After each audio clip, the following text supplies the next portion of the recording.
Welcome back to another Mods Monday. where I show you all the good mods of last week so you can scrap the rest. The categories of these ratings are sick, dude, really cool, and cool. Let's get right into the good stuff. Sick, dude. Treasure Trouble could just be Half-Life Alyx DLC if I didn't know any better. This mod is very polished and it plays a lot like Half-Life Alyx would. You're not going to find too much to be in awe of through this mod, because it's so similar to Half-Life Alyx in its level design and its gameplay. Fire this one up and it'll be a good 20 minutes well spent. Belomorskaya Station is not as much of a mod as it is an experience. I'm honestly heartbroken that the experience was as short as it was. It was a pretty good length for a mod, but I just wanted it to go on. There are no gravity gloves in here for a reason, and this is a mod that you'll want to slow down a little bit and take everything in and play patiently. This creator has put out a truly unique experience, and I can't wait to see what they do next. Just be aware that this mod is not for the faint of heart. Overcharge is up there with the best of them in terms of campaign quality. The level design is top-notch, the pacing is great, and the combat is intense as it should be. The two downfalls for this map are 1, there isn't enough health for the player, or this may be an intended added difficulty. And 2, there were no areas that really stood out on this map. Regardless, this was a fun map, worth downloading for sure. SpacePort is a Halo-themed mod. And while I am not the biggest Halo fan, I do think that what they've done here is truly amazing. Now they could have done like Doom and just put some Doom-themed walls and Doom-themed floors and called it a day. But these dudes actually put in a little campaign. Now I will say this has pretty much nothing to do with Halo other than the level design. But it was kind of awesome being on a spaceship. I will say though that combining Half-Life and Halo don't make for the most immersive experience. The target practice shooting gallery is very simple. All you do is press one of the buttons, easy, medium, or hard, and it will give you close, medium, or long. There's a TV that tells you how you're doing, and everything is on autopilot. The bottles respawn automatically, you don't have to constantly grab for ammo, and most importantly, you don't have to reload the map when you run out of things to shoot at.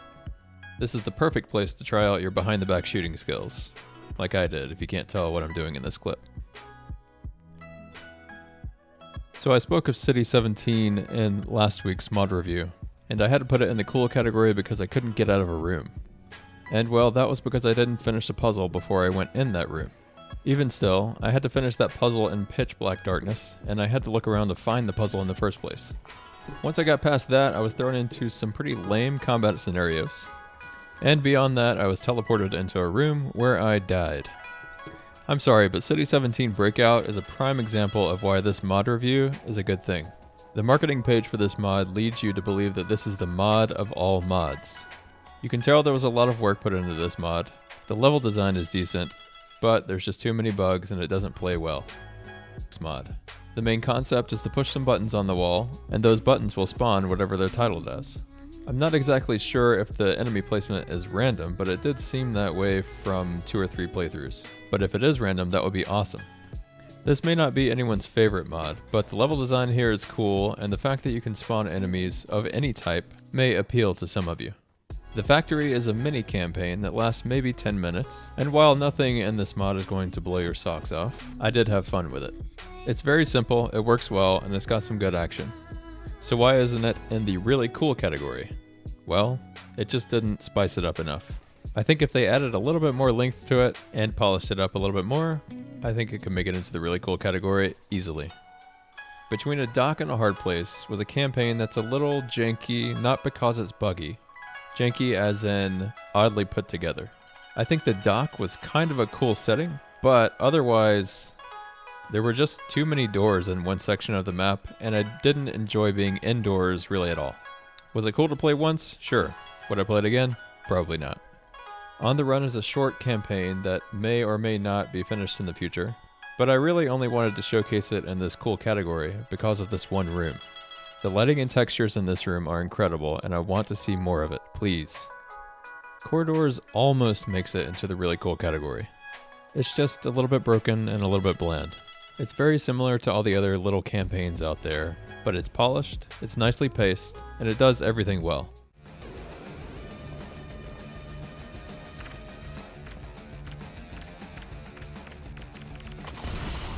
Almost everything. It's got puzzles, action, good pacing, good level design. This mod is probably the epitome of cool. So that's all there is this week. I hope you enjoyed the video and found it useful. This week's mod maker advice is to get rid of the resin. Out of the 10,000 times that I've seen resin in a mod, I've never once said, "Awesome, more resin, nice!" And actually, I just roll my eyes at it. Now you would think that this is a harmless detail, but it often catches my eye because it's the same color as the ammo. So unless you've got a full 2-hour mod, get rid of the resin. Nobody cares about weapon upgrades when they're only going to be playing a mod for 15 minutes. Let me know what you think about that advice in the comments. Subscribe for next week's mod review, and until the next video, we'll be seeing you.